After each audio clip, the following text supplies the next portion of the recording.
10 October 2019-এর স্টুডেন্টদের এই উল্লাস দেখে তোমার মনে হতেই পারে আজ হয় এসএসসি কিংবা এইচএসসি রেজাল্টস ডে, আর স্টুডেন্টরা অনেক ভালো রেজাল্ট করেছে তাই তারা উল্লাস করছে। কিন্তু তুমি যখন এই উল্লাসের পিছনের ডার্ক স্টোরিটা জানবে, তুমি তখন তোমার নিজের চোখ কানকেও বিশ্বাস করতে পারবে না। কারণ প্রায় 3 বছর আগে 2016 সালের 24শে আগস্ট নৃশংসভাবে হত্যা করা হয়েছিল তাদের এক সহপাঠীকে। এইটা ছিল বাংলাদেশের ইতিহাসের অন্যতম আলোচিত হত্যাকাণ্ড, যার বিচারের দাবিতে সারা দেশের শিক্ষার্থীরা নেমে এসেছিল রাজপথে।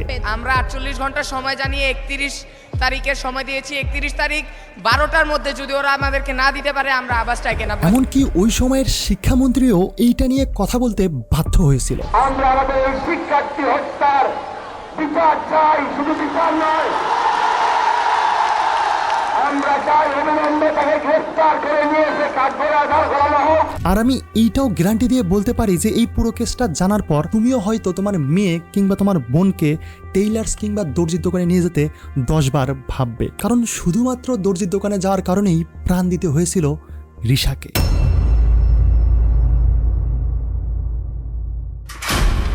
তো কি অবস্থা সবার? মাই নেম ইজ রাসেলিয়ান and welcome to my new case study video.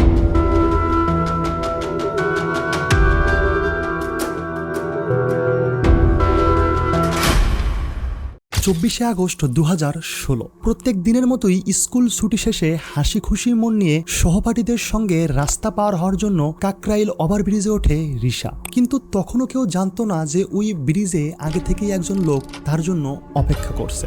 তার হাতে ছিল একটি ছুরি এবং মনে ছিল অনেক দিনের রাগ। কেউ কোনো কিছু বুঝে ওঠার আগেই লোকটি রিশার কাছে আসে এবং তার হাতে থাকা ছুরি দিয়ে রিশার বাঁ হাত এবং বুকে জোরে আঘাত করে। আঘাত করার পর সে সেখান থেকে দ্রুত পালিয়ে যায়। রিশার চিৎকার শুনে আশেপাশের শিক্ষার্থী ও কয়েকজন অভিভাবক দ্রুত সেখানে ছুটে আসে, আর কয়েক সেকেন্ডের মধ্যেই রিশার পুরো শরীর রক্তে ভিজে যায়। এরপর রক্তাক্ত অবস্থায় রিশাকে ঢাকা মেডিকেল কলেজ হাসপাতালে নিয়ে যাওয়া হয়। 4 দিন মৃত্যুর সাথে লড়াই করার পর 28শে আগস্ট সকাল 8:50 চিকিৎসাধীন অবস্থায় ঢাকা মেডিকেল কলেজ হাসপাতালে মারা যায় রিশা।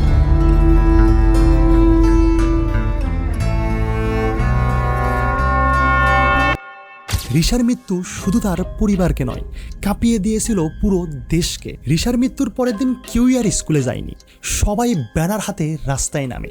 দাবি একটাই, জাস্টিস ফর রিশা।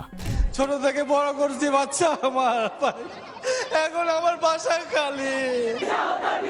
এইসব যেন বন্ধ হয়, আমাদের একজনের লাইফও সিকিউর না। রিশা হলো আমাদের বোন ছিল, আমার তার মৃত্যুতে গভীর শোকাহত। আমি চাই হত্যাকারীটার বিচার হোক, আর কিছুই না।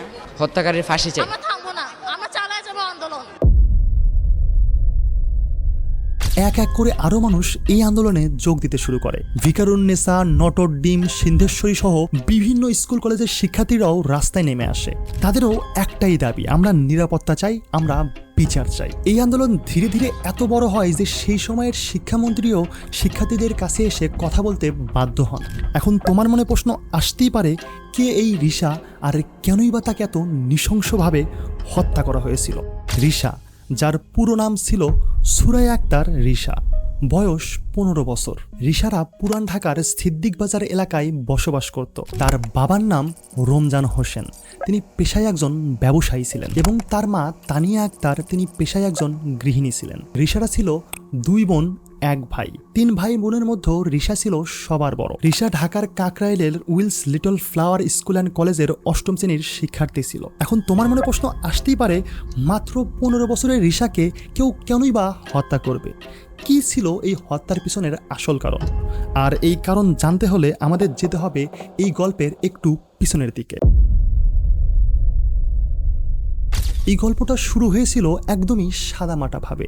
রিশা হত্যার প্রায় 5 থেকে 6 মাস আগে। রিশা তার মাকে বলে, আম্মু, আমার স্কুল ড্রেসটা অনেক পুরনো হয়ে গেছে, আমার নতুন স্কুল ড্রেস লাগবে। যেহেতু রিশা ছিল তাদের অত্যন্ত আদরের মেয়ে, তাই রিশার মাও দ্বিতীয় কোনো কথা বলে না। রিশার মা তানিয়া আক্তার রিশাকে নিয়ে সোজা চলে যায় ঢাকার এলিফ্যান্ট রোডের ইস্টার্ন মল্লিকা শপিং কমপ্লেক্সের বৈশাখী টেইলার্সে।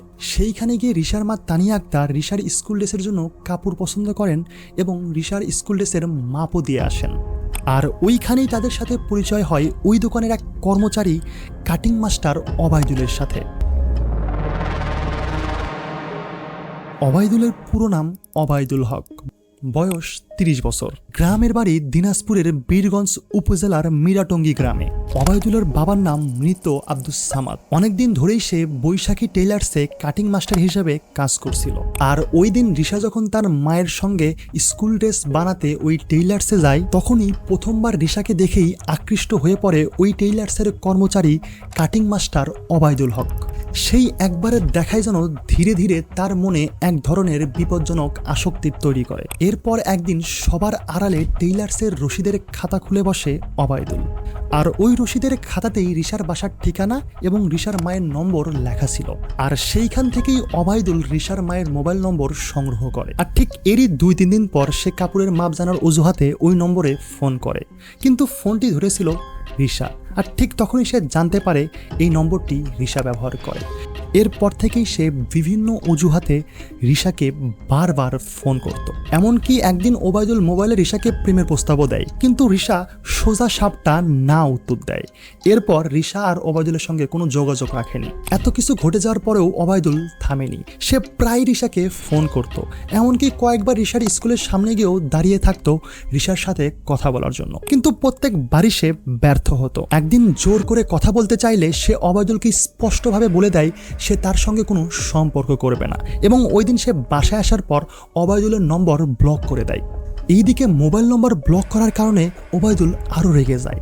সে রিশার মাকে ফোন করে বলে তার আর রিশার মধ্যে নাকি প্রেমের সম্পর্ক আছে, তারা দুজন দুজনকে প্রচুর পরিমাণে ভালোবাসে। কিন্তু রিশার মা তার কথা কোনোভাবেই বিশ্বাস করতে চায় না, কারণ একজন মা তার সন্তানের চোখের দিকে তাকালেই বুঝতে পারে তার সন্তান কোন পথে হাঁটছে। তাই ওই দিন রিশার মা উল্টো ওবায়দুলকে কঠোরভাবে বলে সে যেন আর কোনোভাবেই রিশার সঙ্গে যোগাযোগ করার চেষ্টা না করে।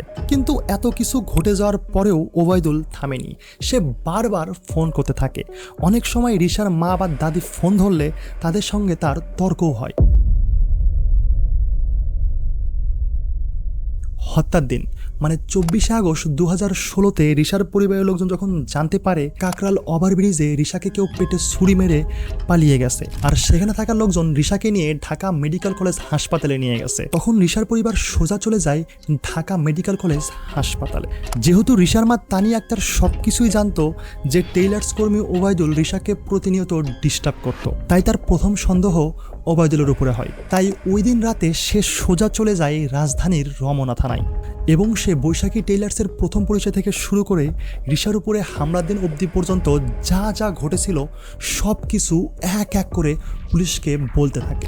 এরপর তিনি ওবায়দুলকে আসামি করে রমনা থানায় একটি মামলা করেন। পরে ওই মামলাটি রিশার মৃত্যুর পর হত্যার মামলায় রূপান্তর হয়। রিশার মায়ের মুখে এইসব শোনার পর পুলিশ সোজা চলে যায় ঢাকার এলিফ্যান্ট রোডের বৈশাখী টেইলার্সে। পুলিশ টেইলার্সে গিয়ে জানতে পারে ওবায়দুল 2.5 মাস আগে চাকরি ছেড়ে চলে গেছে। ও আমার এখানে 1 বছর যাবৎ কাজ করছে। আমার এখানে কাজ করার পর আগে আরেক জায়গায় কাজ করছে আমাদের মার্কেটেই। একটা যেমন একটা কম ফিলিং পাইছে, কম ফিলিং দেওয়ার পরে ও আমরা 2-2.5 মাস আগে আমার চাকরি আমার দোকান থেকে নিষেধ করে দিচ্ছে। আর ঠিক এরই অপরদিকে রিশার মৃত্যুর খবর যখন স্কুলে ছড়িয়ে পড়ে, তখন সকল শিক্ষার্থীরা রাস্তায় নেমে আসে। তারা হত্যাকারীর গ্রেপ্তার ও রিশার বিচারের দাবিতে বিক্ষোভ শুরু করে। এক পর্যায়ে তারা কাকরাইল মোড়ে অবরোধ করে। এতে চারপাশে রাস্তা দীর্ঘ যানজটের সৃষ্টি হয়। এইদিকে পুলিশ জানায় মূল আসামি ওবায়দুলকে ধরতে অভিযান চলছে। তারা শিক্ষার্থীদের শান্ত করে স্কুলে ফিরতে বলে, এবং তারা শিক্ষার্থীদের এইটাও আশ্বাস দেয় পুলিশ তাদের সর্বোচ্চ চেষ্টা করবে আসামিকে খুঁজে বের করতে। আর ঠিক এরই অপরদিকে ওবায়দুল রিশার উপরে হামলা করার পর সেখান থেকে পালিয়ে যায়। প্রথমে সে নিজের গ্রামের বাড়ি দিনাজপুরের মিরাটঙ্গী গ্রামে চলে যায়, কিন্তু সেখানেও নিজেকে নিরাপদ মনে না হয় পরে সে নীলফামারী জেলার ডোমার উপজেলার সোনারাই বাজার এলাকায় গিয়ে লুকিয়ে থাকে। এইদিকে পুলিশও বসেছিল না। ওবায়দুলের আত্মীয় স্বজনের খোঁজ নিয়ে একের পর এক পুলিশ তথ্য সংগ্রহ করতে থাকে। সেই সূত্র ধরেই পুলিশ পৌঁছে যায় ডোমারের সোনারাই বাজারে। সেই দিন আর শেষ রক্ষা হয়নি ওবায়দুলের। 31শে আগস্ট 2016 সেদিন সকালে সোনারাই বাজারের একটি ছোট খাবারের দোকানে বসে নাস্তা করছিল ওবায়দুল। আর ওইখানে থাকা কিছু স্থানীয় মানুষ ওবায়দুলকে দেখে চিনে ফেলে, কারণ ততক্ষণে ওবায়দুলের পরিচয় এবং তার কর্মকাণ্ড সকল গণমাধ্যম এবং ইন্টারনেটে ছড়িয়ে পড়েছিল। এরপরে স্থানীয় মানুষের সহযোগিতায় পুলিশ সেখান থেকে ওবায়দুলকে গ্রেফতার করে ঢাকায় নিয়ে আসে। গ্রেফতারের পরের দিন ওবায়দুলকে আদালতে হাজির করে পুলিশ। তাকে জিজ্ঞাসাবাদের জন্য তারা 10 দিনের রিমান্ড চায়, তবে আদালত 10 দিনের পরিবর্তে 6 দিনের রিমান্ড মঞ্জুর করে। রিমান্ডের প্রথম দিনই ওবায়দুল ভেঙে পড়ে। পুলিশের জিজ্ঞাসাবাদে সে স্বীকার করে সেই ওই দিন রিশার উপরে ছুরি দিয়ে হামলা করেছিল। পুলিশ যখন ওবায়দুলকে জিজ্ঞাসা করে সে কেন রিশার উপর হামলা করেছিল, তখন ওবায়দুল আস্তে আস্তে সব কিছু বলা শুরু করে। ওবায়দুল পুলিশকে বলে, রিশা আমাকে জানায় সে আমার সঙ্গে প্রেম করবে না, কিন্তু আমি জানতে পারি রিশার অন্য একটা ছেলের সঙ্গে প্রেমের সম্পর্ক আছে, আর এইটা জানার পরেই আমার মাথায় রক্ত চেপে যায়। সে পুলিশকে জানায় রিশা যেন অন্য কোনো ছেলের সঙ্গে সম্পর্ক রাখতে না পারে, তাই আমি তাকে উচিত শিক্ষা দেওয়ার পরিকল্পনা করি। 22শে আগস্ট রাতে সে Bangladesh hardware and paint supply নামক দোকান থেকে 120 টাকা দিয়ে একটি ছুরি কেনে। এরপর 24শে আগস্ট দুপুরের আগে সেই ছুরি নিয়ে রিশার স্কুলের সামনে অপেক্ষা করতে থাকে।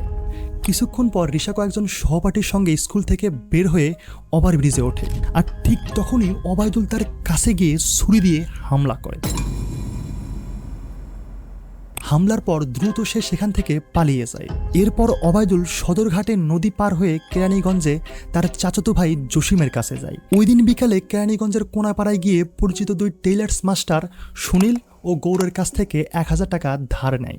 এরপর শ্যামলী গিয়ে হানিফ পরিবহনে নিজের গ্রামের বাড়ির উদ্দেশ্যে রওনা হয়, কিন্তু টেলিভিশনে রিশা মৃত্যুর খবর দেখে সে ভয় পেয়ে যায়। সে সেখান থেকে পালিয়ে নীলফামারীর সোনারাই বাজার এলাকায় তার এক আত্মীয়র বাসায় চলে যায়, আর সেইখান থেকেই পুলিশ তাকে গ্রেফতার করে ঢাকায় নিয়ে আসে। এরপর পুলিশ যখন জানতে চায় রিশাকে যে ছুরি দিয়ে আঘাত করা হয়েছিল সেই ছুরিটি সে কোথায় রেখেছে, তখন ওবায়দুল বলে হামলার পরে সে ছুরি নিয়ে ওভারব্রিজ থেকে নেমে পালিয়ে যায়। ব্যাটারি গলি হয়ে সেগুনবাগিচার রাজস্ব ভবনের সামনে যায়। সেখানে রাস্তার ধারের ইট, সুরকি আর ময়লার মাঝে ছুরিটি ফেলে দেয়। তার ধারণা ছিল সেইখানে ছুরি ফেললে কেউ সেটা খুঁজে পাবে না। এই তথ্য পাওয়ার পর পুলিশ সেই এলাকায় গিয়ে ছুরিটি খোঁজার চেষ্টা করে। পরে দীর্ঘদিন তদন্ত শেষে 2016 সালের 14ই নভেম্বর পুলিশ আদালতে চার্জশিট জমা দেয়। সেই চার্জশিটে একমাত্র আসামি করা হয় ওবায়দুলকে, আর সেইখান থেকেই শুরু হয় তার বিচার। এই মামলায় মোট 26 জন সাক্ষীর নাম ছিল। এদের মাঝে 21 জনই এসে আদালতে সাক্ষী দেয়। এরপর দীর্ঘ সময় ধরে এই মামলার বিচার চলতে থাকে। রিশার পরিবারের লোকজন অপেক্ষা করছিল কবে তারা তাদের মেয়ে হত্যার বিচার পাবে।